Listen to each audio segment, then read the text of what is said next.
김지의 돌직구 쇼에 오신 여러분 반갑습니다. 김지입니다. 저는 오늘도 이곳 광화문 청계 광장에 나와 있습니다. 어제까지는 날씨가 따뜻해서 금방이라도 봄이 올 것 같았는데 오늘 다시 영하권 날씨로 접어들었습니다. 오늘과 내일 춥다고 하니까 건강 유의하시기 바라겠습니다. 최재형 감사원장이 여권의 공세에 대해서 아무리 대통령 공약이라지만 법과 절차는 지켜야 할 것 아니냐라고 적심 발언을 했습니다. 최재형 감사원장이 반문을 한 셈입니다. 최근까지 여권에서는 최재형 감사원장을 향해서 집을 지키랬더니 안방을 차지하고 있다라는 식의 비판과 공격이 있었습니다. 최 감사원장의 작심 발언 잠시 후에 공개하겠습니다. 저는 비가 오나 눈이 오나 매일 아침 이곳에서 여러분을 기다리겠습니다. 김지의 돌직구쇼 지금 라이브로 시작합니다. 잠깐만요.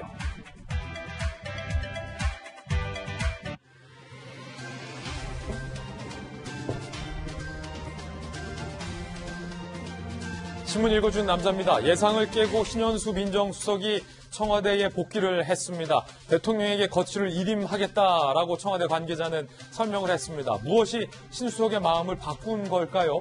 궁금해집니다. 잠시 후에 이야기 나눠보겠고요. 오늘자 조간신문 함께 하시죠. 먼저 동아일보입니다. 청와대 신현수 민정수석이 문 대통령에게 거취를 일임했다. 청와대 관계자의 표현이 흥미로운데 이 사태는 일단락됐다라는 표현을 했고 완전히 신 수석이 복귀를 했다라는 표현보다는 거취를 대통령에게 일임했다라는 표현을 썼습니다. 그러니까 청와대 관계자의 설명대로라도 일단은 신 수석이 청와대에 복귀하는 것을 선택했다. 자, 그럼 우스갯소리로 2단은 3단은 물음표죠. 잠시 후에 이야기 나눠보겠습니다. 신 수석은 특히 휴가 중에 박범계 장관이랑은 평생 안 보겠다라고 주변인들에게 문자를 보낸 것으로 알려졌는데 무엇이 그의 마음을 바꾼 걸까? 지금 신수석의 정확한 상태는, 복무 상태는 무엇일까? 궁금합니다. 다음 신문입니다. 이번엔 서울신문입니다. 여보, 죽겠다 정말. 이런 얘기가 나온다는 거예요. 절로. 라면, 치킨, 들썩들썩, 주요 식품업체 가격 인상, 도미노, 빵집, 즉석밥집, 즉석밥, 빵집, 햄버거, 가격이 점점점점점점 계속 올라가고 있거나 올릴 예정이다.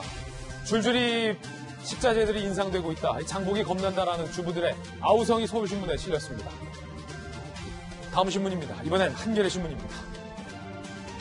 교통사고만 내도 의사면허 취소, 의협의 억지 주장에 여론은 싸늘하다. 한겨레 신문 비판적으로 쓰고 있습니다.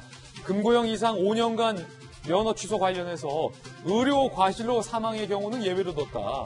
교통사고 고의 아니면 거의 벌금형이다. 일본과 독일은 벌금형, 의료 과실, 상해도 면허 취소된다. 한겨레 신문 비판하고 있습니다.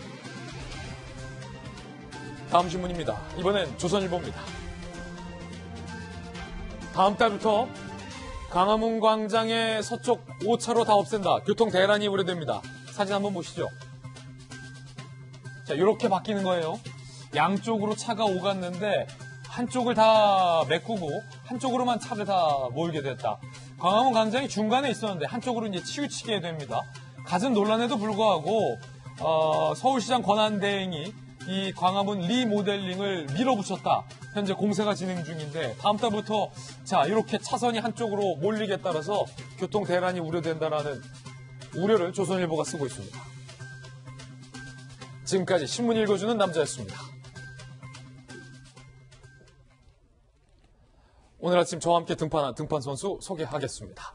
형사 출신의 변호사 박선배 변호사님 나왔습니다. 돌직구쇼의 명품 시그니처 김병민 국민의힘 비대위원 나왔습니다.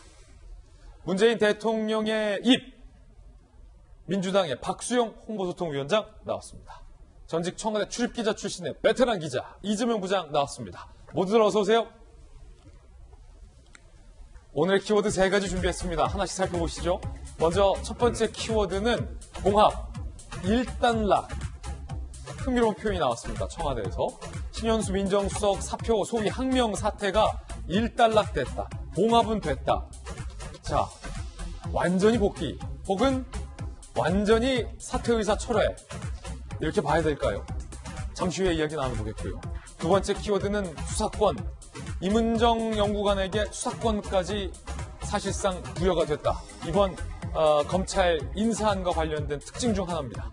이에 관련된 박범계 법무장관의 설명은 무엇이었을까요? 세 번째 키워드는 공약. 최재형 감사원장이 작심 발언했습니다. 아무리 대통령의 공약이더라도 법과 절차는 지켜야 되는 것 아니냐? 라고 물었다고 합니다. 법사위에서 무슨 일이 있었던 걸까요? 잠시 후에 직접 들어보시죠. 김재도 돌직구쇼 오늘의 톱뉴스로 문을 열겠습니다.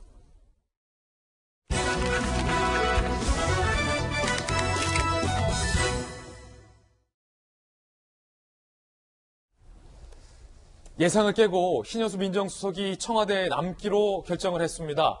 휴가 중에 무언가 마음의 변화가 있었던 것 같습니다. 신현수 민정수석은 휴가 중 지인들에게 다시는 안 돌아갈 것처럼 문자 메시지를 보낸 것으로 알려졌습니다. 특히나 나는 이미 동력을 상실했다라고까지 했던 신 수석이 동력을 잃은 채 왜 청와대에 남기로 한 걸까요? 톱뉴스 주제입니다.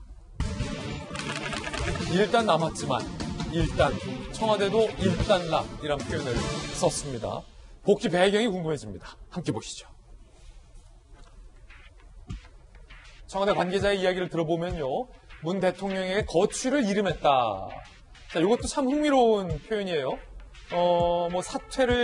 사퇴 의사를 완전히 철회했다라고도 보여지는데, 그럼 계속해서 신수석이 문재인 대통령 임기 말까지 같이 가느냐? 이 문제와 관련해서 대통령의 거취를 이름했다. 최선을 다해 직무 수행하겠다고 밝혔다. 상황이 확실히 일단락된 것이다. 라고 표현을 했습니다. 그리고 신수석은 어제 오후에 회의에 참석을 했습니다. 청와대 관계자, 휴가 중에 검찰 중간 간부 인사를 함께 검토했다라는 설명도 있었고, 자, 신수석의 지인은 검찰 인사 과정이 감찰 문제에 충분히 될 수 있어서 그만두려 했던 것이다. 청와대 출근 직전 아침까지도 재가를 받아서 그만두겠다고 말했다. 사직 사유를 상쇄시킬 만한 무언가를 대통령이 말씀하셨을 것이다. 결국 비하인드 스토리에 대통령의 직접적인 무언가 만류가 있었던 건 아니냐라는 관측도 나오고 있는 상황입니다. 특히 신수석이 어제 수보회의에 참석을 했는데 굳은 표정이 언론에 포착됐습니다. 함께 보시죠. 어제 오후에 대통령이 주재하는 수석보좌관 회의에 신현수 민정수석이 참석을 했습니다. 별다른 인사를 하지 않아요. 옆에 수석들과 간단히 눈인사만 하고 경식된 표정으로 정면을 응시하는 그런 모습이 있었고요. 대통령과 어제 다른 참모진들도 신수석의 복귀와 관련돼서 저 자리에서 별다른 언급이 없었습니다. 자, 신수석의 지금 생각은 과연 무엇일까요? 무엇이 그의 마음을 바꾸게 했던 걸까요? 특히나 신수석은 주변 지인들에게 나는 완전히 동력을 상실했다. 이제 법무부와 검찰과의 관계는 시작도 해보기 전에 깨졌다. 라는 단정적인 문자 메시지를 보냈던 것으로 알려졌는데 청와대를 출입했던 이재명 기자. 문자 메시지대로라면 동력도 상실했고 법무부와 검찰 간의 관계에 있어서 내가 해볼 여지도 없고 특히나 평생 보고 싶지도 않은 박범계 장관과 함께 일을 하기로 선택을 한 거잖아요. 어떻게 된 겁니까?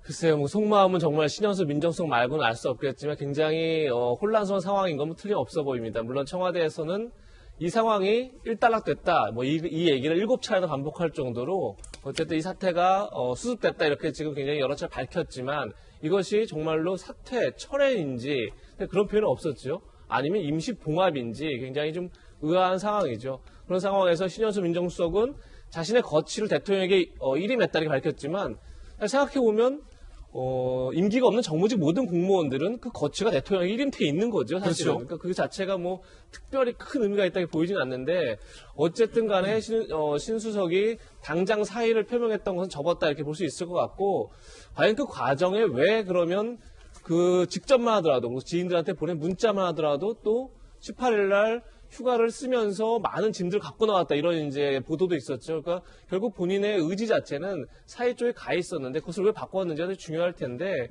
가장 직접적으로는 어제 발표된 검찰 중간 간부 인사, 그러니까 차장 부장 인사에서 예상했던 것과 달리 우리가 흔히 핀셋 인사를 할 것이다 이런 얘기가 있었죠. 다시 얘기해서 현 정부의 불편한 수사를 했던 수사 담당자들 교체하는 게 아니냐 이런 얘기가 있었지만 사실상 거의 교체가 없는 상황이었죠.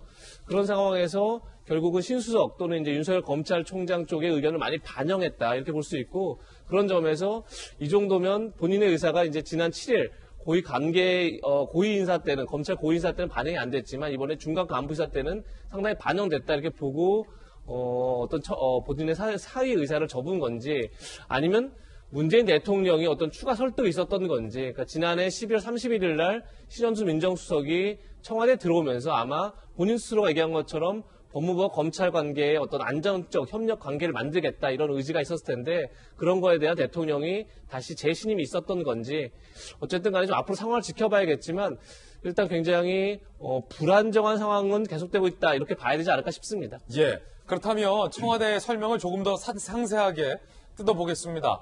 일단락 됐다. 일단락은 된 것 같은데 그럼 신 수석이 언제까지 청와대에 근무하는 건지 혹시 후임자가 정해질 때까지만 근무하기로 한 것은 아닌지 자 그렇다면 박 장관과 평생 안 보겠다고 했는데 그 말을 바꿔서 이제 앞으로 봐도 된다는 건지 여러 가지 궁금한 점이 많습니다. 하나하나씩 살펴보시죠. 청와대의 해명에도 불구하고 남는 여전한 의문들이겠죠.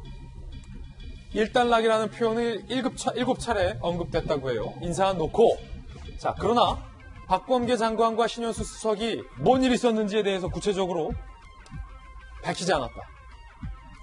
도대체 무슨 일이 있었길래 평생 안 보겠다 라는 무시무시한 말이 나온 건지. 두 번째, 그럼 대통령에게 누가 언제 보고했느냐, 대통령의 재가와 결재가 언제 어느 시점에 있었느냐에 대해서도 구체적으로 청와대는 밝히지 않았다. 자, 몇 조간신문에서는 이 일을 두고 사과나 어느 정도 유감 표명도 없었다 라는 점을 지적하고 있습니다. 신현수 거취를 놓고도 이견이 있다. 청와대 관계자. 조만간 대통령의 의중이라 말하기 어렵지만 후임자 찾을 때까지 근무하지 않겠느냐는 관측도 나오고 있고 사태가 봉합된 만큼 임기 말까지 쭉 가는 거다 라는 관측도 동시에 여권에서는 나오고 있는 그런 상황입니다. 야당에서는 이 문제에 대해서 어떻게 보고 있을까요? 국민의힘과 정의당의 이야기 들어보시죠. 소신을 접은 것은 과하지옥입니까? 아니면 주도권을 약속받기라도 한 것입니까? 박범계 법무장관이 계속 자리를 지키는 것도 어불성설입니다. 이 두 명이 병존하는 어정쩡한 동거가 계속되는 한 청와대는 본격적인 레임덕 상황을 피하기 어려울 것입니다. 사회를 처리한 만큼 국민의 우려를 불식시키기 위한 노력이 반드시 뒤따라야 합니다. 언제 터질지 모르는 시한폭탄 마냥 불안한 동거가 될 것이라는 세간의 의구심은 반드시 씻어야 할 것입니다. 김병민 위원 나오셨는데 네. 나 이제부터 김병민 위원이랑 절대 안 볼 거야. 하고 다음날 이렇게 같이 있기가 일반적인 인간관계에서도 쉽지가 않은데 네. 청와대 설명 중에 빈 공간이 많다라는 게 오늘 동아일보를 포함한 조간신문들의 지적인데 국민들이 궁금한 부분이 많다는 겁니다. 네. 국민들의 궁금증 해소를 위해서라도 충분한 설명이 더 필요해 보이는데 예컨대 가장 쉬운 의문점부터는 그러면 박 장관과 신 수석은 앞으로도 계속 일을 해야 되는데 네. 평생 안 보겠다, 갈 때까지 간 사이다 라는 관측도 나왔었는데 이제 두 사람 사이는 화해를 하고 두 손을 맞잡고 괜찮은 건지 아니면 신 수석이 하다못해 언제까지 근무를 하는 건지 자, 야당에서는 어떻게 보세요? 일단 이 신현수 수석의 사표가 그대로 만약 받아들여졌다면 문재인 대통령에게 엄청나게 큰 타격이 왔을 겁니다. 앞서도 한번 설명드린 적이 있는데 2015년도 김영환 민정수석 파동이 있었을 당시 문재인 대통령이 직접 박근혜 대통령을 거명하면서 사과하라고 이야기를 끄집어냈던 만큼 이 모든 일들에 대한 책임이 대통령에게 돌아갈 수밖에 없었을 것이고 아마 문재인 대통령을 비롯한 청와대가 신현수 수석에 대해서 이 문제를 어떻게든 봉합하고 가야겠다는 의지를 좀 표명한 것 같습니다. 근데 중요한 건 내용에 관련된 진실들이 구체적으로 잘 안 나온다는 것이죠. 지금 현재 윤석열 검찰총장의 임기가 7월까지입니다만은 아마 이번 보궐선거가 지나고 나면 이제 새로운 검찰총장 후임 인사가 누구인지 얘기가 나올 것이고 그럼 윤석열 검찰총장의 힘이 많이 빠질 겁니다. 이 정도 수준에 맞춰서 신현수 수석을 어떻게든 봉합만 하고 있으면 사태를 풀어낼 수 있지 않겠는가 이렇게 청와대는 생각할지 모르겠습니다만 가장 이 문제의 핵심적인 원인이 됐던 근본적인 문제로 돌아가게 되면 결국 이성윤 중앙지검장의 문제가 있는 것 아닙니까? 살아있는 권력을 향해서도 엄정하게 수사하는 대통령의 이야기를 받아듣고 윤 총장이 집행하기 위해서 노력을 하려면 이 정권의 방탄 수사를 어느 정도 중간에서 길목을 버티고 있는 이성윤 중앙지검장 교체가 반드시 필요할 상황일 겁니다. 근데 있는 사람들은 그대로 다 둔 채로 이렇게 어정쩡하게 신현수석도 있고 박범계 장관과 둘은 얼굴 마주하지 않겠다고 했지만 볼 수밖에 없는 상황일 텐데 더 심각하고 참담한 문제는 청와대 내에서 아니 박범계 장관이야 어쩌다가 보게 되는 거니까 그 보는 과정에서 얼굴 안 보고 옛날에 안철수 대표가 홍준표 대표의 토론회 과정에서 얼굴 안 보고 얘기하겠습니다. 뭐 이렇게 얘기한 적도 있었는데 일단은 내부에 있는 이광철 민정비서관이랑 그럼 어떻게 소통할 것인가 등에 대한 궁금증이 잘 풀리지가 않는 상황입니다. 따라서 지금 현재는 이 갈등을 봉합하기 위해서 신현수석이 남아있는 것으로 보이지만 과연 청와대가 이 국가의 운영을 위해서 기강을 다시 다잡기 위한 근본적인 노력을 해나갈 수 있을 건지는 조금 더 지켜볼 여지가 아주 많이 남아있는 것 같습니다. 야당의 시각 들어봤습니다. 어제 법사위에서도 박범계 법무부 장관을 향한 야당 의원들의 질문들이 있었습니다. 들어보시죠. 이 인사 대통령 제가 받고 발표하신 건가요? 인사에 관한 과정 이런 내용들은 제가 말씀드리기 어렵고요. 그동안에 청와대에서 발표한 내용으로 가름하도록 하겠습니다. 공개할 수 없다? 이건 어디서 나오는 자만입니까? 성실하게 답변해 주십시오. 대통령 제가 받고 인사 발표하신 겁니까? 같은 질문이기 때문에 같이 답변드릴 수밖에 없습니다. 제가를 안 받았을 수도 있다. 이런 가능성을 포함한다는 이런 의미로 해석을 하겠습니다. 청와대 소통 잠시만요. 다음 질문하겠습니다. 가름하도록 하겠습니다. 예. 그 신현수 수석과 충분한 조율을 마치고 검사장 인사를 하신 건가요? 신수석과 조율되지 않은 인사라는 거를 대통령이 제가 당시 알고 있었습니까? 인사에 관한 과정은 아까 말씀드린 대로 제가 소상히 말씀드릴 수가 없습니다. 법무부 장관이라는 사람이 나와가지고 말할 수 없다. 이걸로 다 위반하고 있습니다. 그럼 우리 국회 왜 합니까? 국민들에 대해서 오만하기 짝이 없는 거예요. 왜 답변을 안 합니까? 박 장관은 구체적으로 답변하기를 거부했습니다. 박 장관의 발언 중에는 검찰이 언론 프레이를 했다라는 발언도 있었는데요. 들어보시죠. 제가 볼 땐 이건 검찰이 대통령 인사권에 대해서 불만이 있는 것을 우회적으로 다른 방식으로 지금 표출하고 있는 것이고 거기에 지금 야당과 친검 언론들이 다 같이 합세해서 동원되어 있는 게 아닐까 싶습니다. 어떻습니까, 장관님? 이 문제가 이렇게 심각한 문제입니까? 제 머릿속에 대통령님의 인사권을 침해한다는 그런 것은 개념조차가 없습니다. 수사 현안이나 또는 인사와 관련해서 언론 플레이가 저는 있었다고 생각을 합니다. 박수현 대변인 홍보소통위원장 하시잖아요. 제가 신문 읽어준 남자니까 한겨레신문, 경향신문도 일면 톱 기사로 이 뉴스들을 보도했는데 우리 김용민, 박범계 두 분의 발언에 따르면 경향신문과 한겨레신문도 친검 언론입니까? 글쎄, 그런 국회의원이 이제 회의장에서 그런 발언을 하는 것은 그렇게 적절해 보이지 않습니다. 예. 우선 이 문제를 볼 때 저는 이런 생각이 들어요. 우선 그 신현수 수석이 세 가지 측면에서 좀 잘못했다라는 생각을 하는 것인데요. 우선 첫째로 인사에 대해서 본인의 의사나 검찰의 의견을 대변하는 그런 역할이 다 안 됐다 하더라도 그것을 표출하는 그런 형식이 거의 항명에 가깝게 느껴지도록 한 것은 첫 번째 잘못입니다. 부적절하다. 네, 그렇습니다. 그리고 두 번째, 그렇게 해서 휴가를 내고 주말을 보내는 과정에도 계속 언론에는 본인의 지인을 향해서 심지어는 문자 메시지를 보낸 그 정확한 메시지가 언론을 통해서 공개가 되고 있거든요. 예. 그러니까 박범계 장관이 어디선가 언론 플레이를 하고 있다고 항변하는 것도 이해할 수 있는 겁니다. 그렇게 해서 심사숙고하겠다는 시간을 갖겠다 했으면 심사숙고를 해야 마땅한 것이지 그것을 언론을 통해서 이렇게 공개하는 것 자체가 그래서 혼란과 국민 불안을 더욱 가중시키는 것은 잘못한 것입니다. 세 번째, 월요일 날 출근했으면 그렇게 해서 대통령께 고추를 일임한다 말씀을 하는 정도가 아니라 그렇게 했으면 국민께 정말 송구스럽다라고 하는 그런 말씀을 했어야죠. 그런 측면에서 세 가지 측면에서는 신현수 수석이 다른 이유야 어쨌든지 간에 형식과 내용에서 잘못된 부분이 분명히 있다. 그리고 이 부분에 대해서는 시간이 좀 되면 적당한 때 국민께 대한 사과의 말씀을 반드시 드리는 것이 좋겠다는 충고의 말씀을 드립니다. 그리고 사실은 이제 국민의힘이나 야당에서는 이 진실을 밝혀라, 뭔가 숨겨진 곳이 있다, 뭐가 공백이 있다 이렇게 말씀하시지만 대개 설사 그런 부분이 있다 하더라도 그것을 말할 수가 없고 또 밝힐래 밝힐 수가 없는 부분인데 그런 부분을 계속 말하라고 하는 것은 뭐 정치 공세로 자꾸 이제 갈 수밖에 없는 것이고요. 일단 이 문제 대통령 인사에 관한 문제입니다. 문제이기 때문에 설사 대통령의 통치력에 레임덕이 올 수 있다라는 그런 비판까지 하지 않습니까? 예를 들어서 밝힐 수 없는 부분이 있다 하더라도 레임덕이 올 수밖에 없다라는 비난까지로 그것을 다 감수하는 것이에요.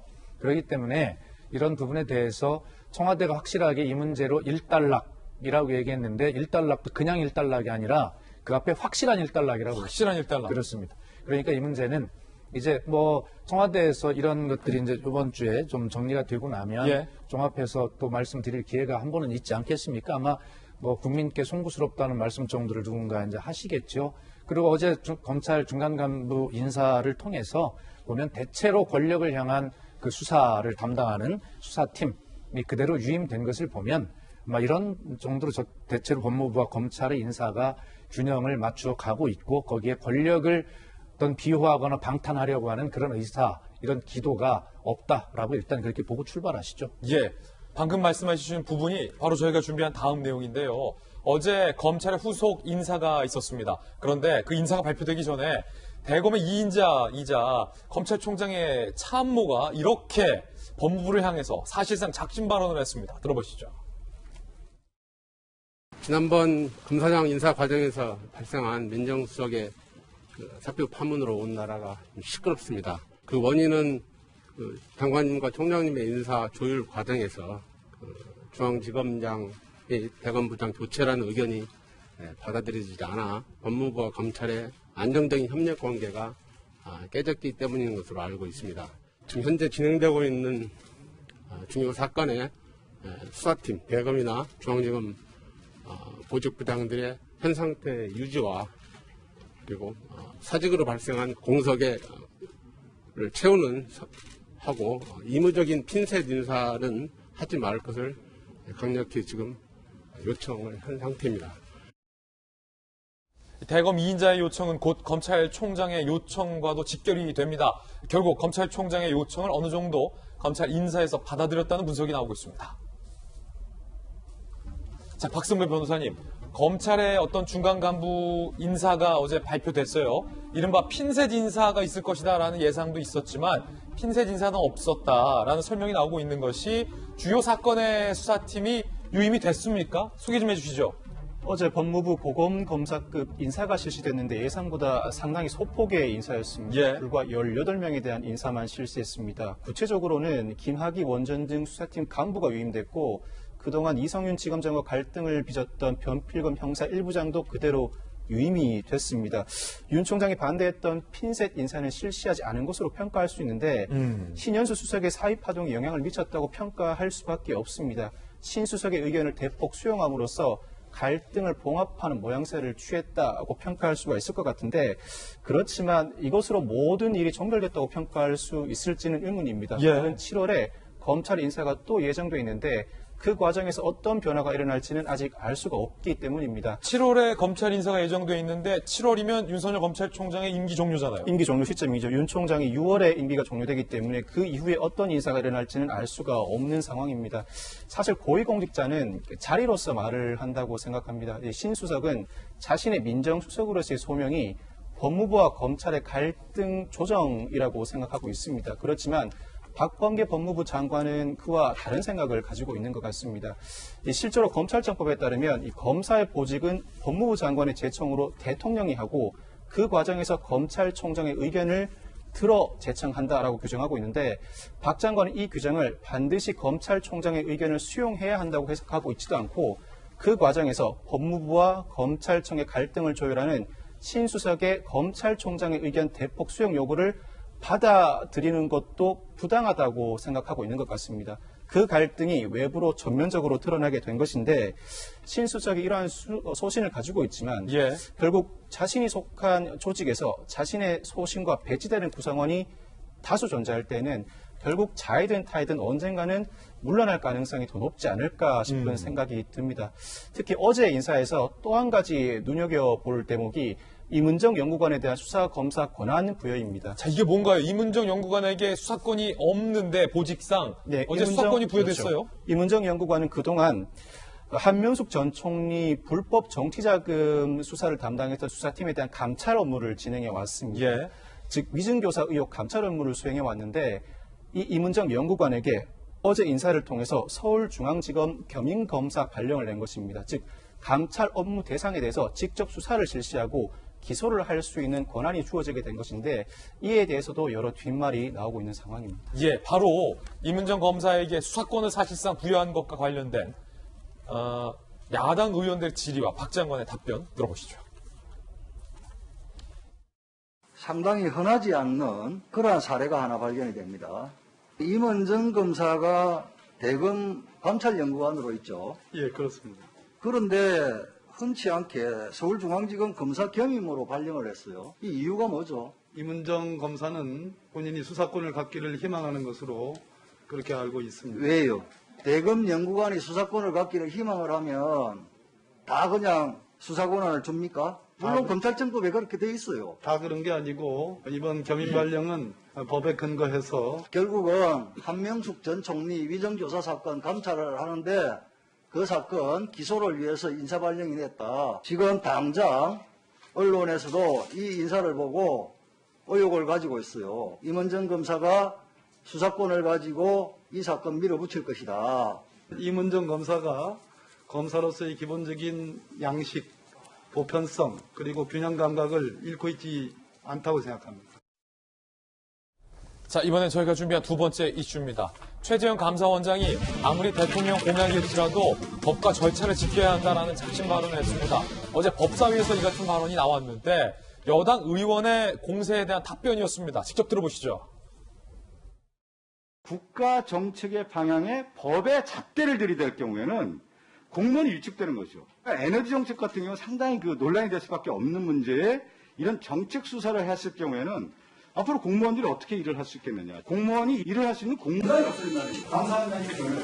공무원의 행정행위에 법의 잣대를 들이대서 안 된다는 표현에는 동의하기 어렵습니다. 공무원의 행정행위도 법에 정해진 절차에 따라서 투명하게 해야 됩니다. 대통령께서 공약하신 사항, 그 정책 수행 제대로 해야 되는 게 맞습니다. 그러나 공약하신 사항을 어떤 방법을 통해서도 공약을 이행하는 것은 수단과 방법을 가리지 않고 모두 정당화된다. 이런 주장은 아니시죠? 여당 의원의 이 정치적인 수사 때문에 공무원의 정책 행동에 위축된다라는 공세에 대해서 대통령의 공약이면 수단과 방법을 가리지 않고 정당화해야 된다는 말씀 아니시죠?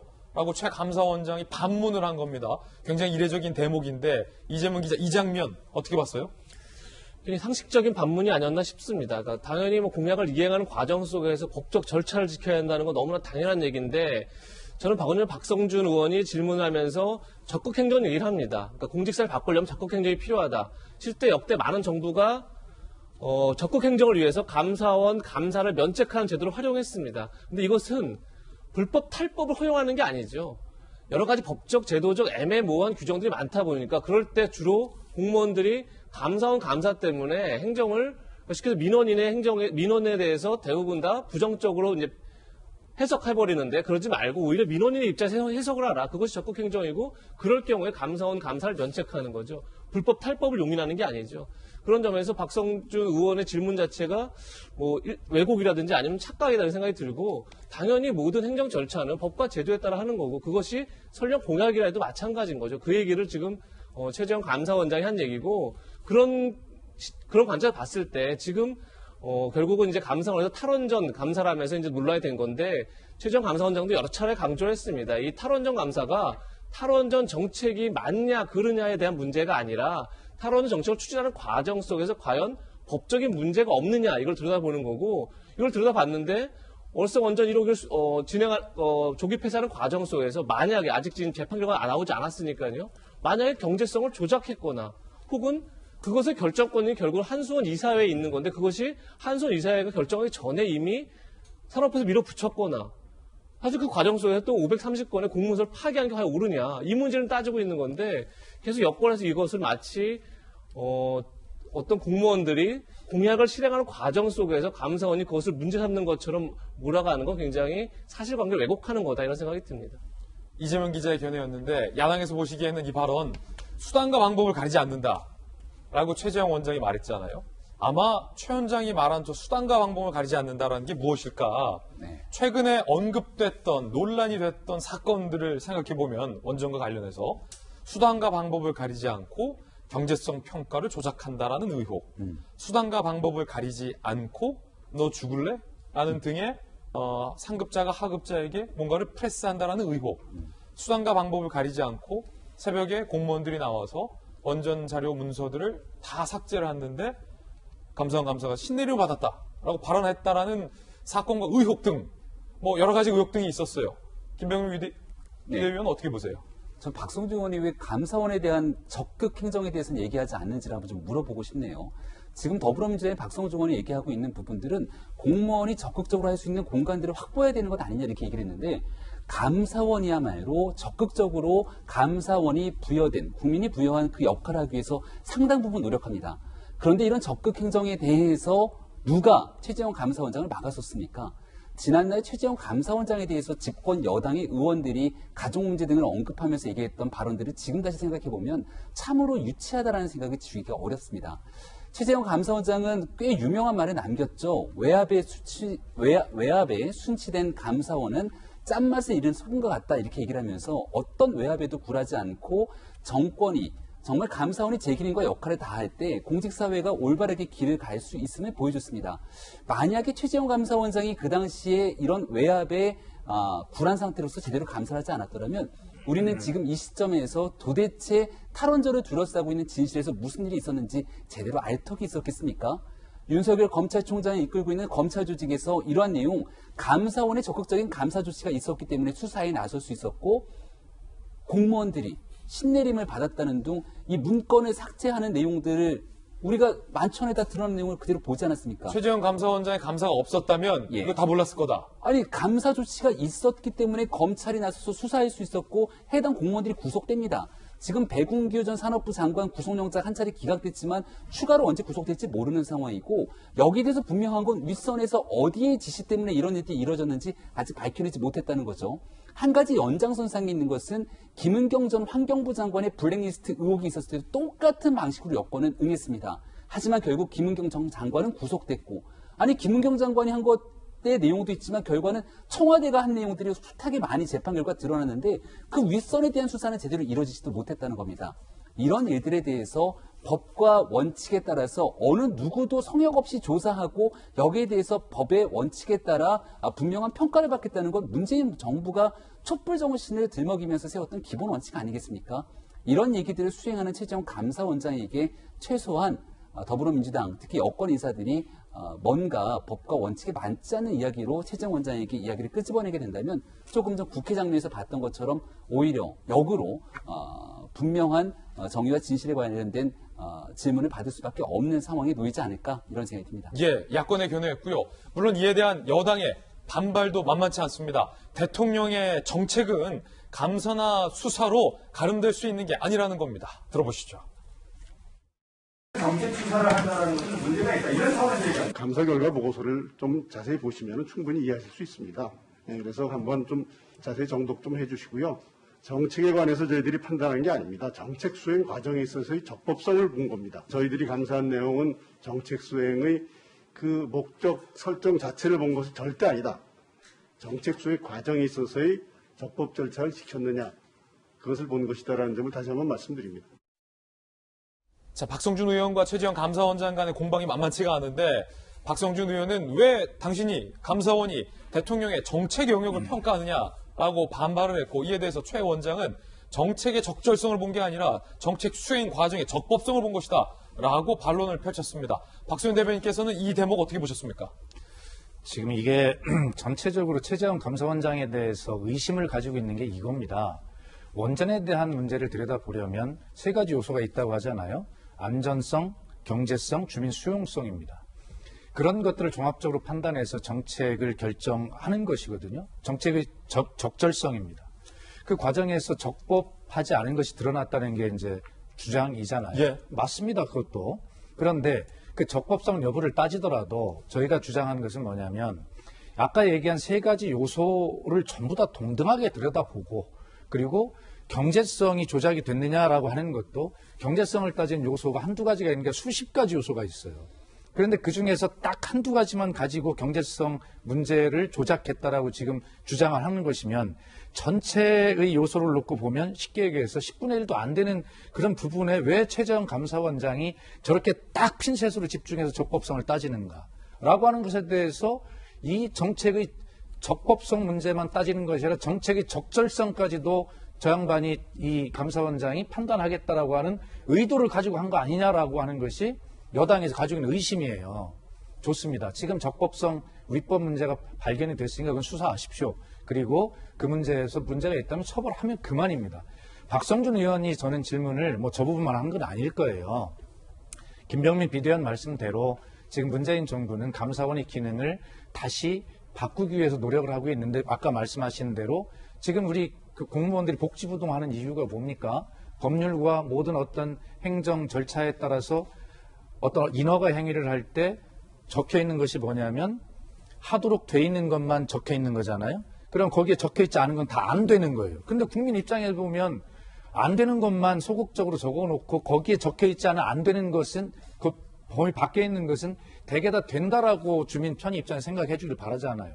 그런 감사원으로 바뀌어가고 있는 것이고 대통령이 그 전 감사원장에 여러 차례 부탁을 했고 그렇게 가고 있어요. 그런데 지금 최재형 감사원장의 이 행위가 핀셋으로 딱 찍어서 보는 그 행위가 문제는 뭐냐면 그러한 감사원의 전체적인 방향 그리고 이 원전 정책의 전체를 위축시킬 있다라고 하는 그런 측면에서 우려를 표시하는 것입니다.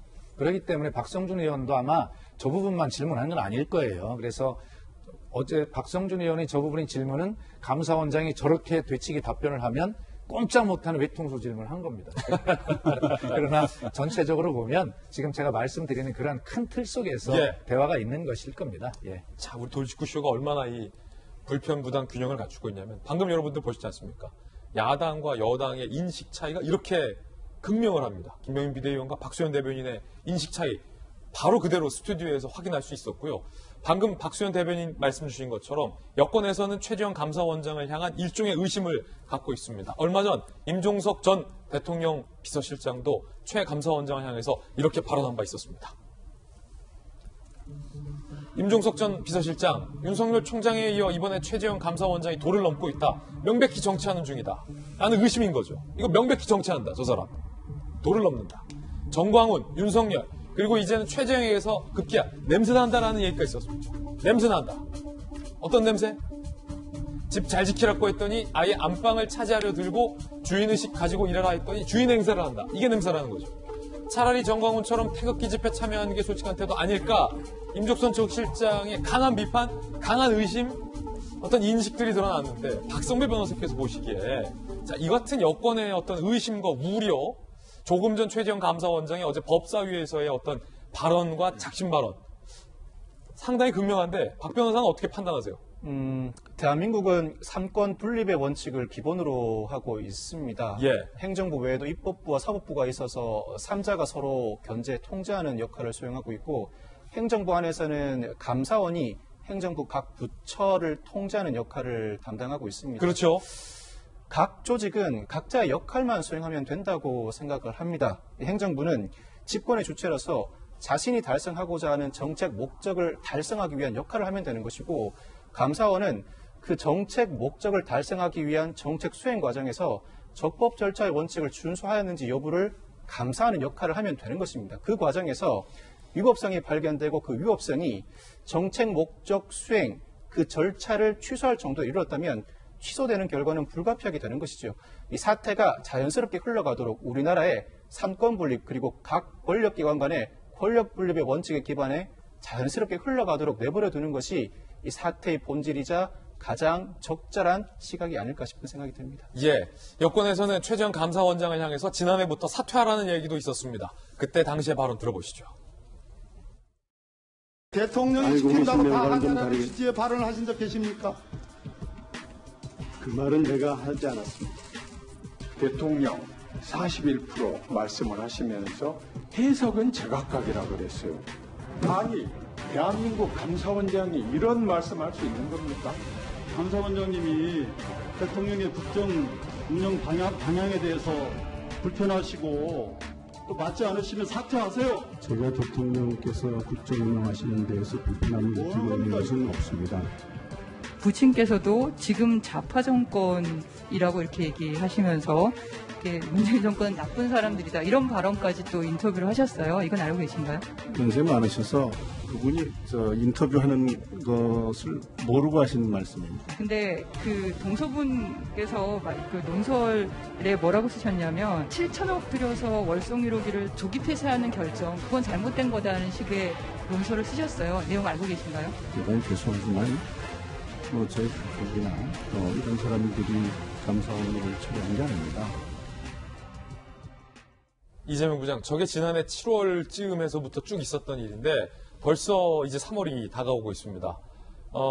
동서와 아버지 문제까지 거론되면서 여권을 중심으로 최 감사원장이 부적절하다라는 비판과 비난이 있었고 사퇴하라는 요구가 빗발쳤지만 최 감사원장이 결국 지금까지도 자리를 지켰고 오늘도 뉴스에 나오네요. 네, 그러네요. 그런데 전 지난번에 국회에서 저는 답변 요구했을 때도 그때 말씀드렸는데 저는 참 좀 이해할 수 없는 게 감사원은 감사원 자체가 하는 역할 자체가 헌법에 나와 있는 감사원의 역할 자체가 정책이 추진되는 과정 속에 문제가 없는지 들여다보는 거죠. 그러니까 저는 이게 지금 감사원에서 경제성 문제를 지적했다고 해서 그것이 결국 탈원전 정책을 부정하는 거나 현 정부가 탈원전 정책을 못한다거나 이런 건 아닌 거죠. 보완할 건 보완하고 문제가 있다 그러면 절차를 다시 밟아가면서 정책을 추진하면 되는 건데 너무 과잉 반응을 해서 오히려 저 문제를 좀 더 부각시키고 있는 게 아닌가 이런 생각이 좀 드는 거고 그리고 조금 전에 서병철 의원 이런 얘기 합니다. 41% 지지를 받았다고 그것이 다 국민적 동의를 얻은 거냐라는 것을 얘기를 했느냐 하면서 굉장히 질책을 하는데 사실 저 문제도 마찬가지로 대통령 지지율이 41.1%였죠. 문재인 대통령 지지율이. 하지만 전체 유권자 대비로 하면 31.7% 정도 나옵니다. 그럼 국민이 60에서 70%가 현 정부의 정책이나 공약에 동의하지 않거나 반대하는 뜻인데 그것을 무조건 다 국민적 동의를 얻었으니까 추진할 수 있다. 이건 아니죠. 그렇기 때문에 사실 국회가 존재하는 거죠. 그런 많은 정책과 많은 공약들을 국회를 통해서 입법화하고 추진하는 건데 사실 탈원전 정책만 하더라도 어떤 국회에서 논의가 이루어졌다기보다는 공론화 기구라는 사실 어떤 법적 기구가 아닌 곳에서 논의를 해서 추진한 측면이 있는 거죠. 그런 점에서 일단 좀 첫 단추를 잘못 꼈다는 생각이 드는 거고 설령 그렇게 추진을 하더라도 조금 전에 박수현 대표님 말씀하신 것처럼 어떤 원전이라는 게 안정성이 있고 경제성이 있고 주민 수용성이 있다. 그중에 경제성 한 부분이다. 또 경제성 요소 중에 여러 가지가 있는데 그중에 작은 부분을 문제 삼았다라고 얘기를 하시는데 물론 그럴 수 있습니다. 그럴 수 있는데 설령 그 작은 부분이 문제라면 그 작은 부분을 다시 적법한 전차대로 문제가 있다면 그것을 다시 바로잡는 게 오히려 이 탈원전 정책에 힘을 실리게 만드는 일이죠. 또 그럼에도 불구하고 자꾸 그것이 작은 문제일 때 문제가 없다라고 해버리면 그러면 그때부터는 논란이 커지는 거죠. 정치적 논란이. 어떤 사람이 범죄를 저질렀을 때 그 사람 전체 인생을 보고 인생에서는 아무런 문제가 없었는데 그 일련의 문제 때문에 문제가 있으니 문제가 없다 할 수 없는 거 아니겠습니까? 그런 점에서 문제가 있는 부분을 감사원이 지적하면 그 문제를 바로 잡아가는 게 오히려 정부 정책이다. 저는 개인적으로 그렇게 생각합니다. 우리 이재명 기자님 말씀에 100% 제가 동의를 하고요. 예. 또 제가 드리는 말씀이나 여권에서 이야기하는 것도 그것이 문제가 있는데 작은 부분이니까 문제 삼지 말라는 것이 아니라 그것으로 인해서 이 전체가 혹시 흔들릴지도 모르는 정책의 지속 가능성을 여권은 당연히 염려하는 것이죠. 근데 그런 부분을 이야기하는 것이지 제가 아까도 말씀드렸잖아요. 수사를 해서 문제가 있으면 처벌하면 된다. 네, 그러니까 그런 오해는 없기를 바라고 또 아까 소병철 의원이 이야기한 대로 41%의 지지 문제는 이런 것이었어요. 41%의 지지를 받았으니까 공약 대표성이 있다, 국민 대표성이 있다 이런 주장을 하는 것이 아니고 최재형 감사원장이 사석인지 뭔지는 모르겠지만 문제가 된 게 41%밖에 지지를 안 받은 대통령이 어떻게 그게 국민 전체의 동의를 받은 것이냐라고 그 이야기를 최재형 감사원장이 먼저 한 것이에요. 그러니까 그게 어떤 뜻을 한 말이냐라고 소병철 의원이 물은 것이지 소 의원의 주장은 국민 41%의 지지를 받았으니까 이것이 그리고 공약이었으니까 이것이 정당성이 있다라는 주장을 한 것은 아니다라는 말씀을 드립니다. 자, 그런가 하면 문재인 정부에 들어서 건설 중단이 결정됐던 신한울 원전 3, 4호기의 존폐 운명이 다음 정권으로 가게 됐습니다. 신한울 원전 3, 4호기 당초엔 2022년과 2023년에 준공될 예정이었는데 탈원전 기치를 내건 문재인 정부에서 건설 중단시켰죠. 한수원이 지난달 8일 산업부에 3, 4호기 공사 계획 인가 기간을 연장해달라는 신청서를 제출했습니다. 결국 정부가 연기를 해주었습니다. 2년. 이에 따라서 다음 정권이 결정을 하게 됩니다. 논란도 예상되고 있습니다. 그런가 하면 법사위 이야기가 나와서 말인데 이용구 법무부 차관이 지난 법사위에 고열을 이유로出席하지 않은 것과 관련돼서도 어제 논란이 됐었죠. 결국 이 차관이 사과를 했습니다. 들어보시죠.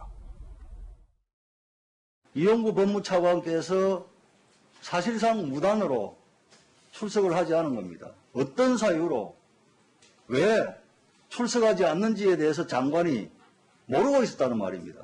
정말 죄송하다는 말씀을 올립니다. 당시 아침 상황에서 설사를 동반한 고열이 있었고 그 상황에서 코로나인지는 확인이 안 되지만은 방역 수칙상 국회를 올 수가 없는 상황에서 불가피하게 불출석하게 되었습니다. 거듭 사과드립니다. 죄송합니다. 김명인 비대위원님, 네. 그날 이제 고열과 설사를 동반해서 몸이 안 좋았다. 거듭 이제 사과를 했군요. 네. 야당에서는 어떻게 보세요? 뭐 거짓말이냐, 핑계된 거 아니냐. 왜냐면 이 코로나19 의심 증상과 관련된 휴가 처리가 아니었다면서요. 네. 개인 연가 처리였다면서요. 저희도 믿고 싶은 지점들이 많이 있죠. 아팠다 그러고 고열이 있었다 그러니까. 그러면 대한민국 고위 공무원 아니겠습니까? 그리고 법무부 차관으로 재직하고 있는 와중에서 대한민국 동부구치소에서 무슨 일들이 벌어졌습니까? 이 방역수칙 등을 제대로 지키지 않았던 측면, 그리고 이에 대한 관리가 명확하게 이루어지지 않았던 측면 때문에 결국 동부구치소 내에서 코로나 집단 감염까지 일어나는 등 많은 일이 겪었기 때문에 대한민국 법무부 차관으로서 본인에게 코로나19의 의심 증세가 있다면 그에 맞는 절차들을 시행했어야겠죠. 그렇다면 연가가 아니라 공가 사태로 처리를 하면서 그 절차를 지켜야 되는데 나중에 알고 보니까 그러지 않았다는 겁니다. 그리고 이용구 차관의 불출석 때문에 당시 국회는 전부 다 방역을 하면서 법사위가 제대로 운영되지 못했던 측면이 있는 상황이었고, 따라서 이용구 차관이 이 국회 법사위 출석해서 고개를 숙이고 사과했기 때문에 아마 이 내용에 있어서는 많은 의원들이 또 이해를 하고 넘어가지 않았을까 생각이 듭니다. 예, 이번엔 저희가 준비한 다음 이슈를 소개하겠습니다. 바로 이겁니다. 백신 1호 접종과 원칙, 야권을 중심으로 불안감이 제기되고 있는 아스트라제네카 백신을 대통령이 몸소 실천하여 먼저 맞아야 되는 건 아니냐라는 주장이 제기되자 여권의 정청래 의원은 국가 원수가 실험 대상이냐, 국가 원수에 대한 모독이냐라고 반발을 하면서 논란이 됐습니다. 정은경 청장은 정청래 의원의 이 국가 원수 실험 대상 발언에 대해서 뭐라고 얘기했을까요? 들어보시죠. 안전성과 효과성이 확인된 허가를 받은 백신을 접종을 합니다. 그래서 백신 접종을 맞으시는 모든 국민들은 누구가 되든 실험 대상이 아닙니다. 그런 표현은 적절하지 않다라고 생각합니다. 자, 그렇게 된다면 박수현 대변인, 예. 그 정청래 의원이 좀 사과를 하셔야 되는 거 아닙니까? 그러니까 우리 정청래 의원이 꼭 저렇게 하여튼 이 문제를 크게 키우는 능력이 출중하신 분이 같아요. 많이 그러십니까? 그러면. 그래, 국민께 사랑도 받으시고, 또 때로는 혼도 나시고 하시는 것인데, 아마 정치인으로는 어떻게 보면 좀 부러운 감각을 갖고 있다, 난 이렇게 생각을 하는데, 이번은 정청래 의원이 왜 그 말씀 하셨는지 제가 충분히 압니다. 아침에 라디오 방송에 나서 하신 말씀을 제가 들었는데, 그렇다 하더라도 야당이 뭐 이런저런 이야기를 할 수 있어요. 그러면 정청래 의원은 이렇게 말씀하셨으면 돼요. 그 뜻은 알겠는데, 아니, 대통령이 지난 1월 18일 신년 기자회견에서 정말 백신에 대한 불안이 커져서 국민이 접종률이 낮아지는 그런 상황이 온다면, 불가피한 상황이 온다면 내가 먼저 맞는 것을 피하지 않겠다. 이렇게 말씀하셨으니 대통령 말씀 그 외에 뭐가 필요합니까? 이렇게 점잖게 반박을 하셨으면 그 문제를 제기한 분이 좀 머쓱해졌을 텐데 또 이렇게 정색을 하고 반박을 또 한 꼴이 되어서 이렇게 된 것이거든요. 그런데 결과적으로 이겁니다. 이 백신은 정은경 본부장님이 얘기했듯이 안전성이라는 측면과 효과성이라는 측면이 있는데 아스트라제네카를 비롯한 모든 백신은 안전성이 완전히 증명되었습니다. 그런데 지금 마치 아스트라제네카가 65세 이상 인구에 대해서 좀 보류한다고 해서 안전성이 확보되지 않은 것 아니냐라고 불안감을 지금 이야기를 하거든요. 야당도 이 구분을 정확히 해주세요. 이렇게 하면 안 됩니다. 그래서 이것이 이미 3상 임상 실험을 할 때 아스트라제네카 65세 이상에 대해서 안 한 것이 아니라 그 숫자가 데이터가 좀 작다는 것이어서 이번 미국에 접종을 다 해보고 3월 달에 65세 이상에 대한 데이터가 좀 보강이 되면 그때 이제 접종을 하기로 유럽의 여러 나라들이 연기를 한 거예요. 거기에 따라서 우리나라도 65세 이상을 그때까지 연기를 한 것은 당연한 조치입니다. 그런데 지금 이렇게 서로 주고받는 날선 공방들이 그런 어떤 효과의 일부 보류 뭐 이런 것인데 이것이 마치 안전성에 문제가 크게 생겨서 65세 이상 안 된다는구나.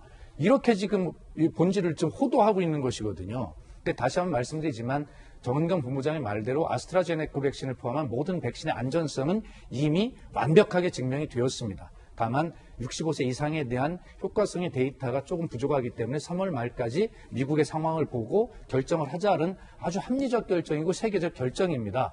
그래서 백신은 제가 어제부터 말씀을 드리는데 의학이고 과학이지 정치가 아니다. 이런 말씀 꼭 드리고 싶어요. 특히 이제 의학과 과학의 영역인데 과도하게 무슨 가짜 뉴스나 부풀리기가 돼서는 안 된다. 그렇습니다. 그런데 제 기억이 맞다면 이재명 기자, 여당의 김태년 원내대표가 백신을 미확보했다는 비판에 대해서 미국에서 안면마비 부작용 보도가 나온다라면서 백신의 부작용을 먼저 언급한 분이 김태년 원내대표 아닙니까? 그 문제가 있는 거죠. 사실 지금 여야 모두 제가 볼 때는 백신을 정치적으로 활용하고 있는 측면이 있다. 굉장히 그건 부적절하다. 조금 전에 박준호 의원이 말씀하신 것처럼 백신 자체가 그러니까 코로나를 종식할 방법은 백신밖에 없습니다. 그럼 백신을 맞아야 되고 그건 과학인 겁니다. 따라서 여야 모두 정쟁을 활용하면 안 되는데 제가 아까 지금 김 기자께서 얘기한 것처럼 사실 백신 확보가 너무 늦었다 이런 지적이 나오자 그때 여당에서 취한 게 바로 안면마비에는 부작용이 있다라는 얘기를 했던 거고 그리고 또 방역당국도 마찬가지로 지금 부작용이 있는데 외국에서 먼저 맞고 우리가 한두 달 뒤에 맞는 게 오히려 낫다, 좋다 이런 식의 이제 발언들을 했었고 그러다 보니까 과연 부작용에 대한 불안감을 부추긴 게 누구냐 이런 문제가 생기는 거죠. 팩트체크 김태현 원내대표가 안면마비 얘기를 한 거 맞죠? 공식 회의상에서 얘기한 겁니다. 공식적으로 얘기한 겁니다. 그렇기 때문에 당시에 이제 방역당국 여당에서 오히려 부작용 때문에 백신을 천천히 만드는 게 낫다. 이제 이런 논리를 만들다 보니까 이제 그런 얘기를 했던 건데, 과연 그것은, 그러니까 결국 그러다 보니까 백신에 대한 부작용에 대한 불안을 오히려 여권에서 부추긴 꼴이 된 거죠. 반면에 또, 지금 뭐 대통령부터 맞아야 불안이 해소된다라고 하는 것도, 사실 우리나라가 다른 나라에 비해서 백신에 대한 거부감이 덜한 상황에서 오히려 그런 주장들이 백신에 대한 불안감을 또 부추길 수 있는 거죠. 그런 야권의 주장들도 마찬가지로. 따라서 저는 여야 모두 지금 방역당국에서 어쨌든 순서를 정해서 또 들어오는 대로 아스트라제네카, 화이자 들어오는 대로 지금 백신 접종하겠다고 한 거니까 일단 방역당국에 맡기고 그래서 여야가 이 문제를 논의하는 것 자체가 저는 오히려 백신에 대한 불안감을 부추기는 거다 이런 생각이 듭니다. 하지만 여야의 논쟁은 계속되고 있습니다. 야당의 문제 제기 들어보시죠.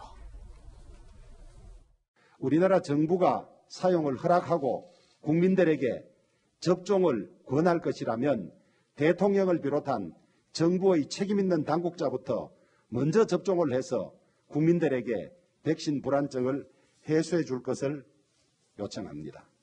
국민을 안심시키기 위한 당연한 조치 중에 하나입니다. 77세의 미국 조 바이든 대통령을 비롯한 이스라엘 총리, 인도네시아 대통령 등 실험 대상이어서가 아니라 국민들께 신뢰를 주기 위해서 본을 보인 것입니다. 방역 책임자들이 국민의 우려가 높은 백신을 먼저 접종하는 백신 리더십을 보여주시길 바랍니다. 자, 이에 대해서 여권의 반박 논쟁도 만만치 않습니다. 왜 불안감을 조성시키냐는 겁니다. 백신에 대한 불신을 증폭시키기 위해 대통령 1호 백신 접종까지 주장하고 있습니다. 공포를 증폭시키고 반과학을 유포하는 것은 반사회적 책동입니다. 굳이 대통령을 끌어들이는 이유가 순수하게 느껴지지 않습니다. 만일 대통령께서 먼저 백신을 맞는다면 백신 특혜라고 할 것 아니겠습니까? 대통령이니까 백신을 먼저 맞으라는 겁니까?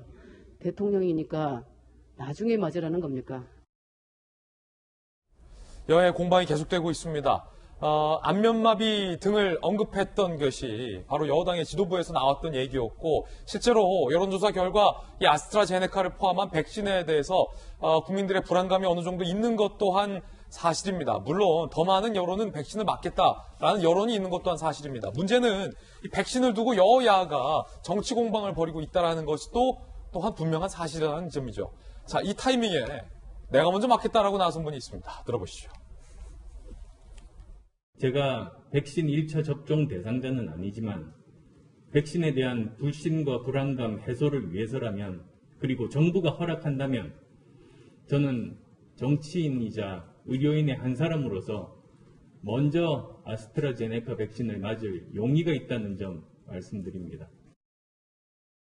박성배 변호사님, 일반적인 국민들이 보기에 효용성 논란이 있기 때문에 의사이자 정치인인 안철수 대표가 먼저 맞겠다라고 하는 것에 그러면 좀 안심할 수 있겠다라고 하는 분도 있고, 아니, 내가 먼저 맞으려고 했는데 세치기를 하느냐라고 좀 불편하게 생각하시는 분도 있을 것 같고, 박 변호사님께서 보시기에는 이 안 대표의 제안 어떻게 보십니까?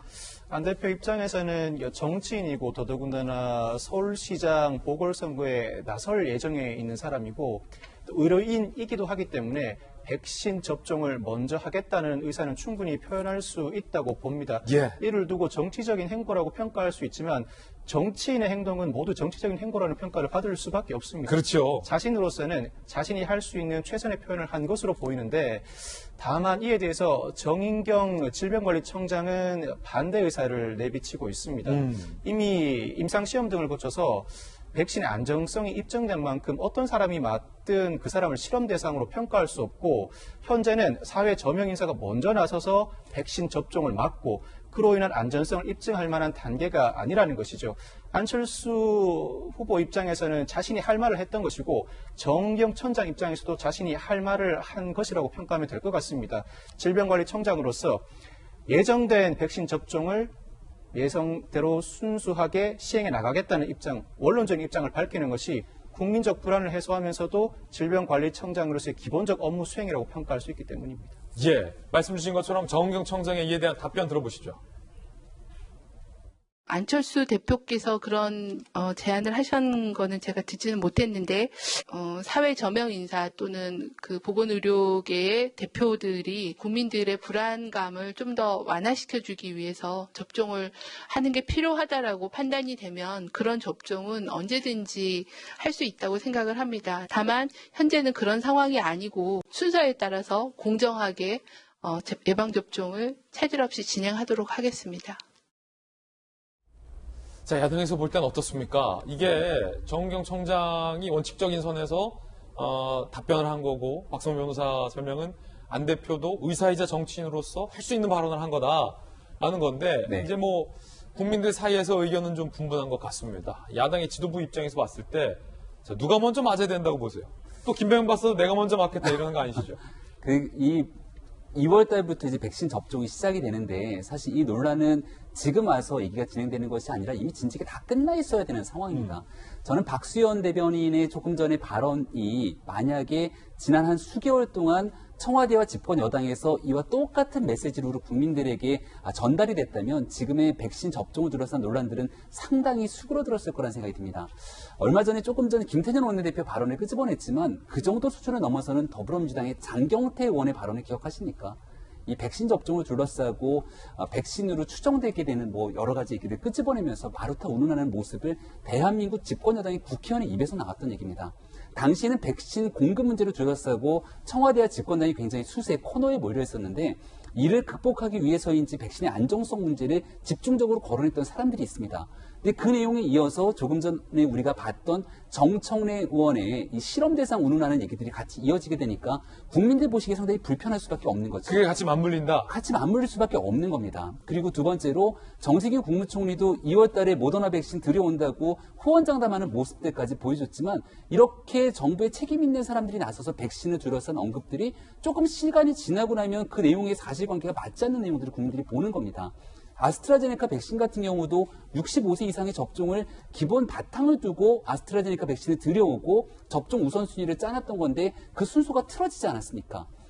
국민들이 보시기에는 정부가 백신 접종을 둘러싸고 좀 우왕좌왕하고 있는 모습들 속에서 안정적으로 신속하게 백신 접종이 잘 끝나서 집단 면역을 다 형성할 수 있으면 좋겠다는 생각이 들고 있는데, 이 내용들이 정치적 발언들이 덧붙이면서 국민들의 불안감이 증폭되고 있는 거거든요.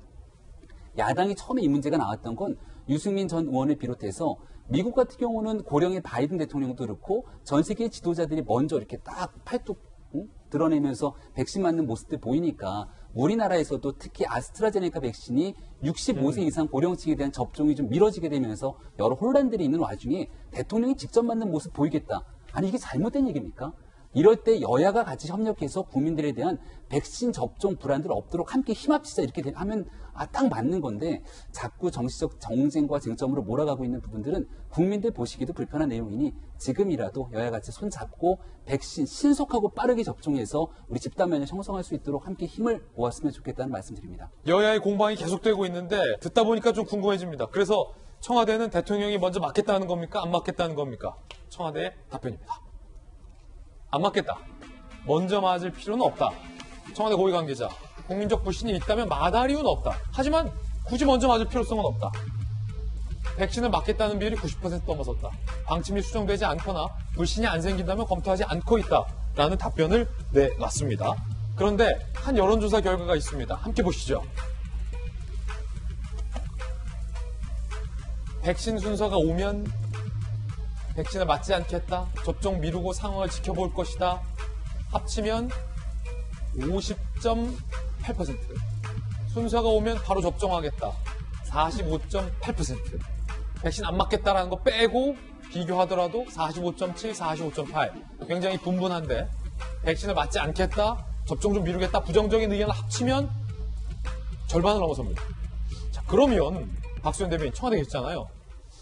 이 여론조사는 백신에 대해서 부정적으로 응답하는 분이 50% 절반이 넘는데 그럼 대통령이 나서서 맞으실 수 있는 거예요? 저는 김진 앵커하고 저 그래프 해석을 달리합니다. 하세요. 지금 저거는 맞지 않겠다라고 하는 5% 빼고는 다 맞겠다는 거죠. 그러면 95%가 맞겠다는 겁니다. 그렇습니까? 네, 그렇습니다. 그런데 저기에 이제 내 순서가 오면 좀 순서를 좀 미루고 좀 보겠다라고 하는 약간의 불안. 이것을 안정시켜주느냐 키우느냐의 지금 갈림길에 있는 거거든요. 약간의 불안이다. 그렇습니다. 예.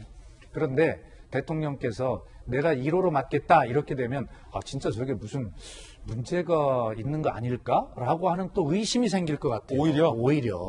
그렇기 때문에 원칙대로 규칙대로 하고 대통령의 말씀대로 정말로 불가피해서 막 이 불안감이 정말 증폭이 돼서 내가 먼저 맞지 않으면 안 되는 상황이면 맞겠다 이런 것에 말씀에 맡겨 드리는 것이 맞고요. 지금 저 그래프를 보면 우리 국민들은 백신에 대해서 전반적으로 잘 신뢰하고 있는 것 같고요. 그렇습니다. 지금 우리 김병민 의원님하고 저랑 의견 일치했잖아요. 여야가 손잡고 같이 잘하자. 예. 계속 김병민 의원님 저랑 토론을 하다 보니까 이제 논리에 설득이 많이 되는 것 같아요.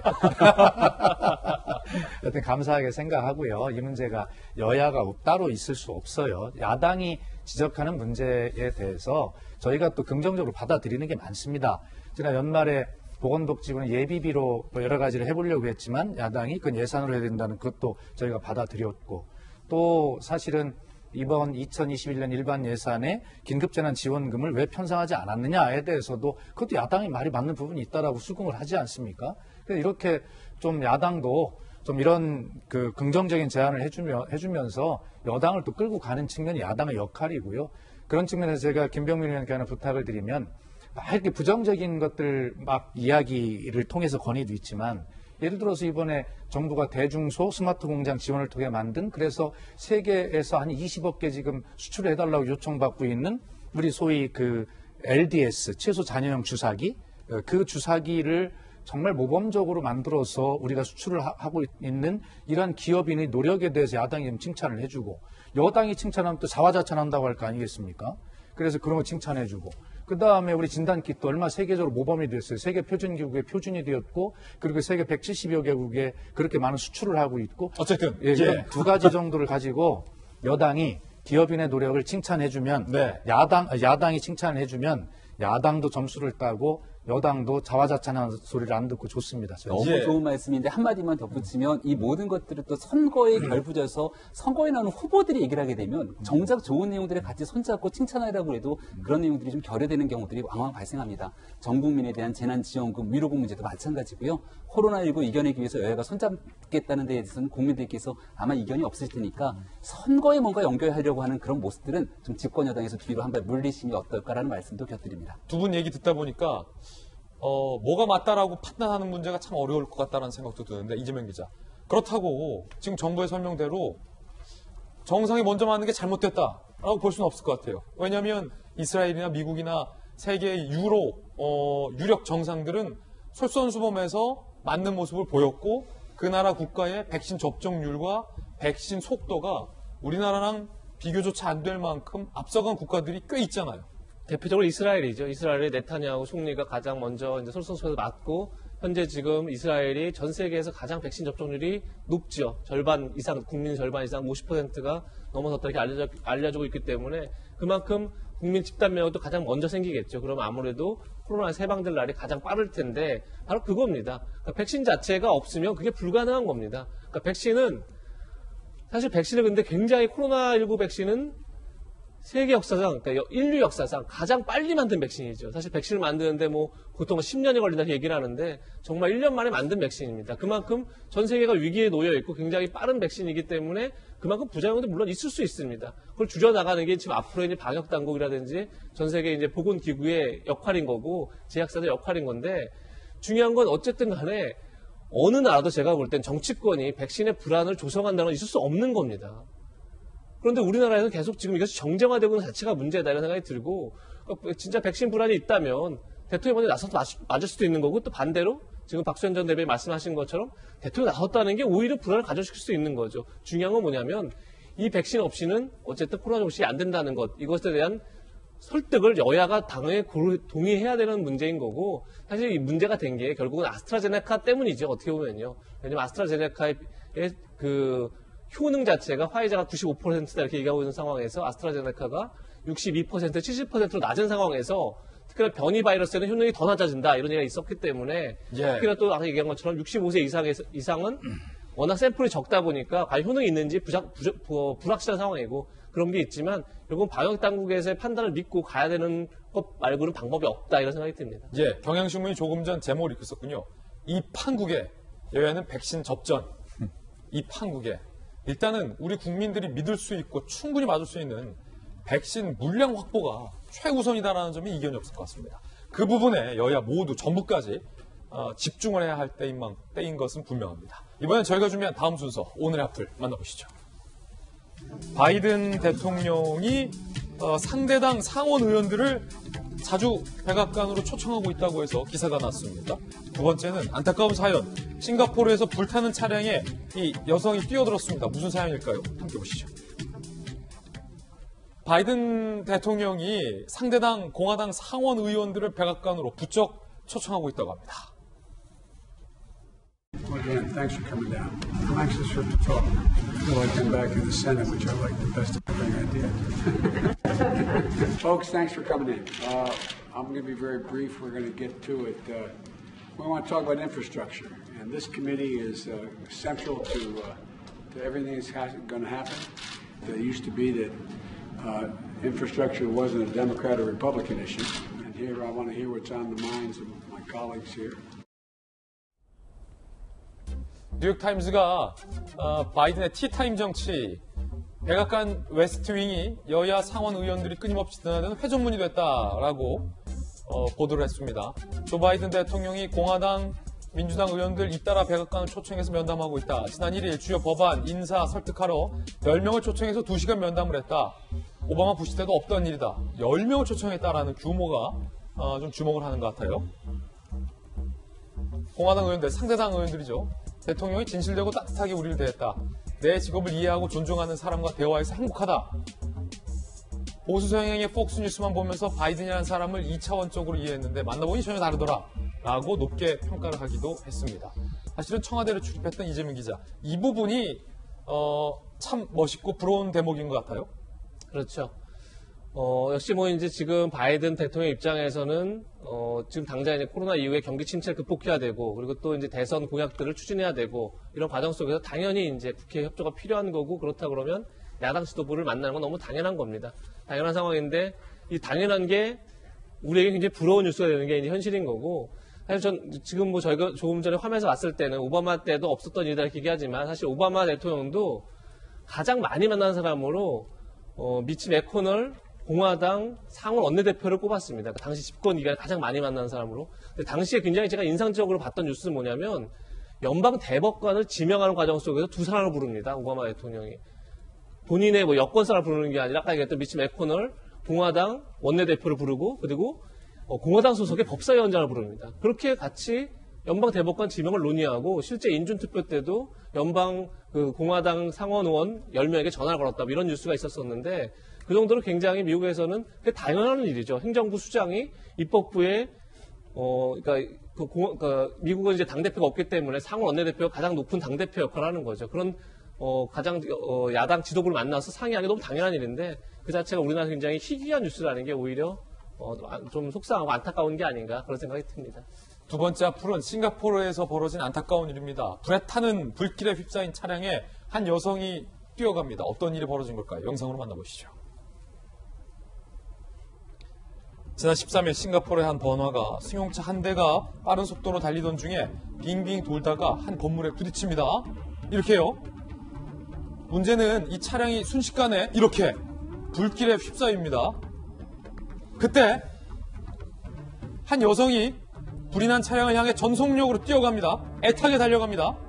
그러더니 주저없이 불 속으로 들어갑니다. 차량의 문을 열어 약혼자를 구하려던 여성, 과거 가수로도 활동하고 스튜어디어스로 일했던 레이비오로 밝혀졌고, 현재 전신의 80% 화상을 입어 생명이 위독한 상태입니다. 자, 이 뉴스가 싱가포르를 포함한 외신들에 의해서 보도되고 있습니다. 탑승자, 약혼자를 포함한 탑승자 전원은 사망, 여성은 전신 화상 중태, 안타까움을 주고 있습니다. 차량에 타고 있던 약혼자와 친구들을 구하려고 불타는 차로 뛰어들었다고 해요. 사망한 이 남성, 약혼자의 아버지는 아들과 수년간 사귄 이 오 씨는 딸 같은 존재였다. 아들과 곧 결혼을 해서 집을 살 계획이었다. 라고 말을 해서 더 주의를 안타깝게 하고 있는 상황입니다. 자, 이번엔 저희가 준비한 다음 순서입니다. 사건을 파헤치는 남자 사판함입니다. 저와 함께 이동하시죠.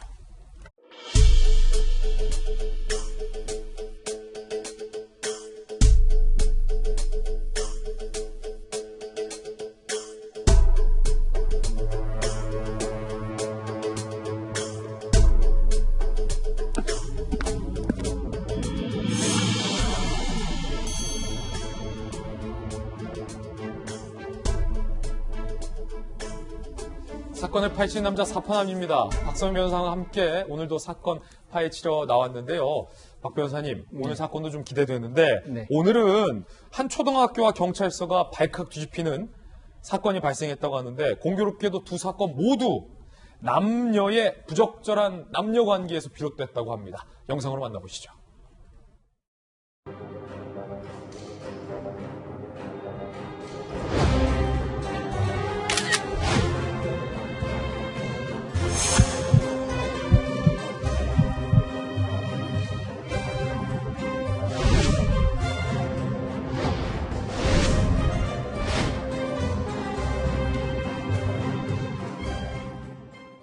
먼저 첫 번째 사건입니다. 이겁니다.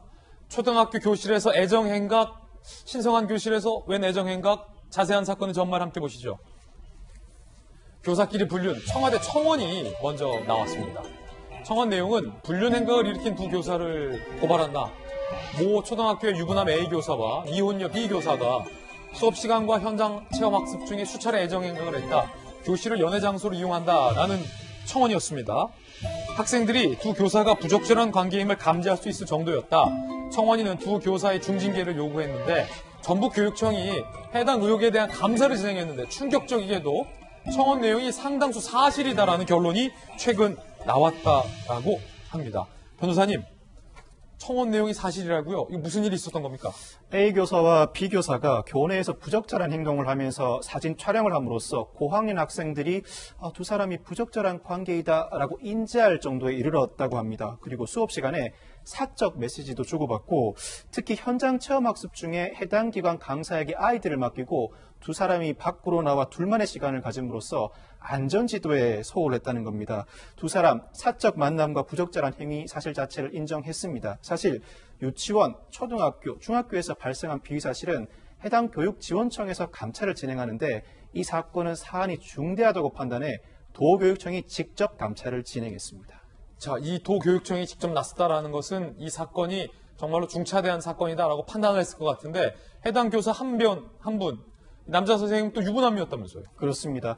이 도교육청은 두 사람이 품위 유지 의무 위반과 성실 의무 위반에 해당한다고 판단했습니다.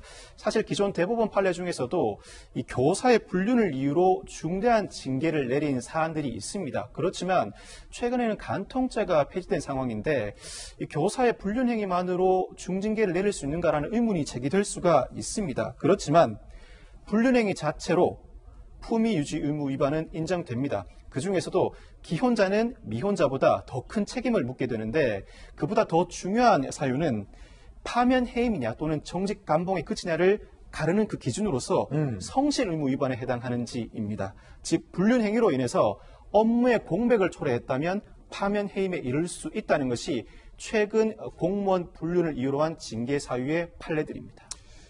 교사의 이른바 불륜 행위가 과연 중대 징계 사유로 인정될 수 있느냐라는 어떤 판례도 있습니까? 최근에? 그렇습니다. 최근에 대법원 판례까지는 아니라고 하더라도 하급심 판례에서 불륜행위 자체만으로도 충분히 징계가 가능하다는 판시들이 이어지고 있는데 말씀드렸던 것처럼 불륜행위 자체만으로는 부족하고 그 사람이 기혼자라면 더 중한 징계를 받게 될 뿐만 아니라 불륜행위로 인해서 특히 조직 내 구성원 간 불륜행위는 업무 공백을 초래하기 마련이고 실제로 업무 공백 초래 사실이 밝혀진다고 하면 성실 의무 위반으로서 파면 해임도 충분히 가능하다는 판시가 나오고 있습니다. 그렇군요. 요즘 초등학교 학생들이 얼마나 알 거 다 아는데요. 두 번째 사건도 공교롭게 이와 비슷합니다. 경찰 간부 불륜 스캔들의 결말 어떤 전말인지 함께 보시죠. 파출소와 순찰차에서 버젓이 이달 초 경찰 간부 남성 C씨와 여성 D씨가 공무원 품위 손상 사유로 징계위에 회부됩니다. 직위 해제 후 파면 조치까지 굉장히 강한 징계까지 이어졌습니다. 내용은 두 분이 같이 근무하면서 장기간 내연관계였다. 근무 시간 중 파출소와 순찰차 등에서 애정행각을 하는 것이 적발됐다는 건데 독특하게도 내연관계에 있었던 남성이 내연관계 경찰 간부 여성을 고발합니다. 그래서 불륜관계가 들통이 났다라는 건데 박 변호사님 이거 어떤 사건이고 내연관계에 있었던 남성이 이걸 고발했어요? 지난해 연말에 C씨가 태도를 변화합니다. 그러자 이에 불만을 가진 D씨가 C씨의 집에 찾아가 오물을 투척하기에 이르는데 결국 참다 못한 C씨가 내부 고발을 하게 되고 감찰 조사 당연히 시작됐겠죠. D씨가 그 과정에서 그동안의 불륜 관계를 낱낱이 밝히고 그 장소도 온전히 진술하게 되는데 그 장소가 충격적입니다. 불륜 관계를 지속했던 장소가 경찰서 내부와 순찰차였던 것입니다. 두 사람 파면에 이르게 되는데 최근 수년간 경북경찰청 내에서 불륜을 이유로 정직 감봉 등의 징계는 내려져 왔지만 파면은 처음이라고 합니다. 그 이유가 두 사람이 상당히 장기간 불륜 관계를 유지해왔고 그 불륜 관계를 이유로 업무 공백이 초래됐다는 이유가 영향을 미친 것으로 보입니다. 불륜 관계 장소가 경찰서 내부와 순찰차라면 각 장소와 물품이 적절하게 치안 업무에 사용되지 못하게 한 위험을 초래했다는 것이죠. 아니 이 C씨 남성의 경우는 가정이 있었다. 유부남이었다. 그런데 관계에 대해서 C씨가 태도가 바뀌자 이 여성 D씨가 그 집을 찾아갔다는 거예요. 그렇습니다. 태도를 바꾸자 D씨가 그 집을 찾아감으로써 상당한 불만을 표출했던 것 같습니다. 이에 도저히 참지 못한 C씨가 내부 고발을 하게 되고 그 과정에서 두 사람의 불륜 행각과 그 장소가 온전히 드러나게 된 것입니다. 그렇군요. 상당히 좀 내용이 충격적입니다. 그만큼 강한 징계까지 나온 것으로 보이는데 경찰들의 일탈 사례는 우리나라뿐 아니라 해외에서도 발견할 수 있었는데요. 페루 경찰의 좀 황당한 일탈 장면도 CCTV에 포착이 됐다고 합니다. 저희들이 취재했습니다. 17일 남미 페루 경찰관이 여성에게 벌금을 물리기 위해서 다가가고 한 번만 봐주세요 사정하던 여성이 갑자기 경찰관에게 가까이 다가서더니 이렇게 입맞춤을 시도합니다. 처음에는 경찰관 황당해서 얼굴을 돌려서 거부하고 피해요. 곧 주변을 살피기 시작하는데 한번 보실까요? 자, 이쪽 보고 누구 있나? 없네. 자, 그러더니 결국 여성에게 입맞춤을 하고서 범칙금을 면제해 줬다고 합니다.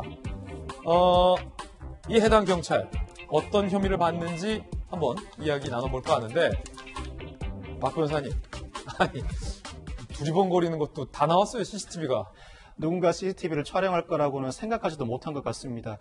페루는 인구 3,300만을 넘는데 이 페루에서 코로나19 누적 확진자가 126만 명을 넘어섰습니다. 코로나 상황이 심각했구나. 이런 상황이다 보니까 이 페루가 야간 통행 금지 등의 조치를 취했음에도 불구하고 저 여성이 야간에 통행을 하고 있었던 거죠. 예. 당연히 이를 발견한 경찰은 범칙금 부과를 해야 함에도 불구하고 범칙금을 부당하게 면제해줬고 그 과정에서 여성과 입맞춤을 하게 된 것이죠. 일단 페루 당국은 이 경찰에게 정직 처분을 하고 정식 조사를 진행하고 있는데 우리나라였다면 파면에 이르렀을 것으로 보입니다. 예. 부당하게 범칙금을 면제해 준 것 자체는 경징계에 그칠 사안이지만 그 과정에서 입맞춤을 했다는 것이 중요하게 평가됩니다. 입맞춤도 뇌물로 평가됩니다. 즉 돈과 향만 뇌물이 아니라 일체 욕구를 충족하는 수단이 뇌물에 해당하기 때문에 입맞춤을 받고 범칙금을 면제해줬다. 범칙금을 면제해줬다는 사유에 그친 것이 아니라 뇌물을 수수했다는 혐의까지 더해지기 때문에 만약 우리나라에서 이와 같은 일이 발생했다면 파면 처분에 이르렀을 것입니다. 파면이다. 거기다 하나 제가 좀 더 보태자면 이 방역 지침을 위반했다는 이유로 벌칙금을 봐주면서 자기가 지금 마스크를 벗고 방역수칙 위반했기 때문에 과태료 20만 원까지. 그렇습니다. 저희들은 60초 광고 후에 돌아오겠습니다. 60초 광고 후에 잠시 후에 뵙죠. 네, 오늘 저희들이 준비한 소식 모두 다 전해드렸습니다. 지금부터 시작되는 인터넷 라이브 방송 라방 2사말로에서는요. 최재형 감사원장이 어제 법사위에서의 발언과 관련된 이야기 상세하게 나눠보겠습니다. 2사말로 라방에도 많은 관심 부탁드립니다. 저희들은 내일 아침 9시 15분에 더욱더 풍성한 소식 들고 인사드리겠습니다. 오늘 하루는 분명 어제보다 나을 겁니다. 좋은 하루 되십시오. 고맙습니다.